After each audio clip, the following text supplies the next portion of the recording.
حي على الفلاح.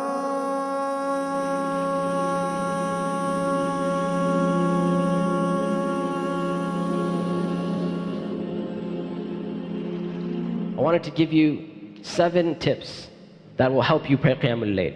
Number 1 is to not go all out when praying Qiyamul Layl. And I know that may sound counterproductive, but hear me out a little bit.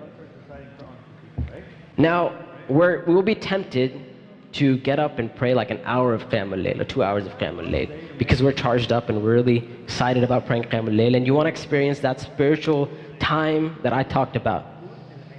But I tell you to take it easy.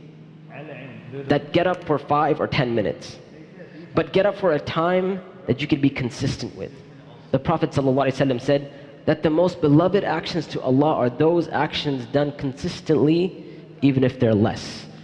Meaning it is better for us to pray 5 minutes of Qiyamul Layl for the rest of our lives than to get up and pray 2 hours tonight, tomorrow we pray an hour, and then nothing after that.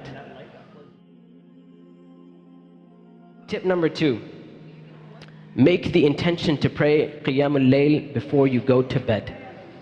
Now this is one of the amazing things that the Prophet ﷺ, it's like one of the tips that the Prophet ﷺ actually gives. The Prophet ﷺ said that a person goes to bed with the intention to pray Qiyamul Layl, meaning before going to bed, they said, inshallah, tonight I'm going to pray Qiyamul Layl.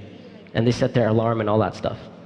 And they wake up in the morning and they realize Fajr is already in, and they missed Qiyamul Layl. The Prophet ﷺ said this person will not only get the reward for Qiyamul Layl, but they will also, this sleep will be a sadaqah for them, will be a charity from Allah.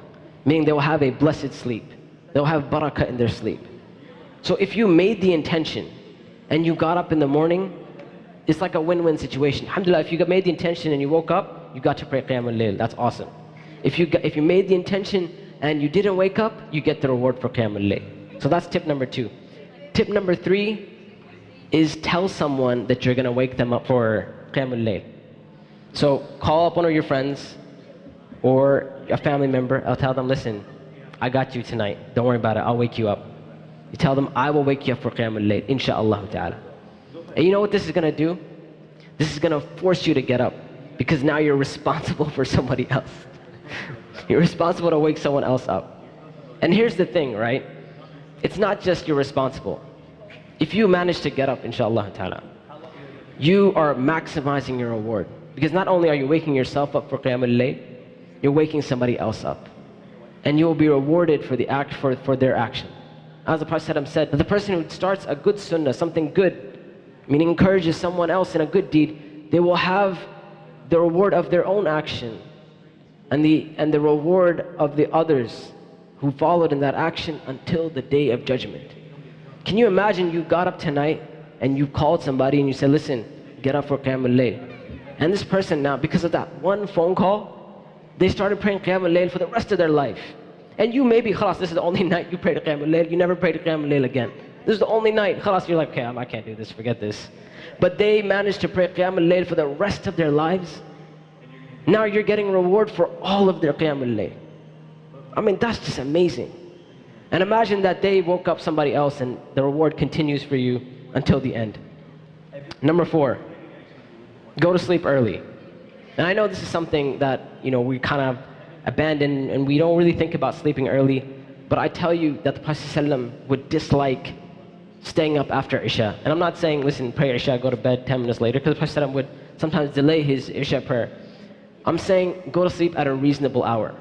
And make the intention that you're doing this not just to get rest, but to pray Qiyamul Layl. And you'll see your sleep will have barakah in it. It'll be blessed sleep. Number 5, don't be too comfortable when you go to bed. And at the same time, don't be too uncomfortable. And I know we're tempted in this day and age to buy like the fluffiest, nicest mattress we can possibly find. And that's cool, and we hope that will give us better sleep, but actually it doesn't really give us better sleep. And the thing is, if we're too comfortable, we're not going to be too likely to wake up. And so this is why you'll see people now, they'll go to the other side and they'll say, listen, sleep on the floor. And I know people will say, you know what, I'm just going to sleep on the floor because I'm going to implement the sunnah of the Prophet ﷺ, and I'm going to sleep on the floor, and I'm going to get up for Qiyamul Layl. What usually ends up happening is people don't get restful sleep, and they get overly tired.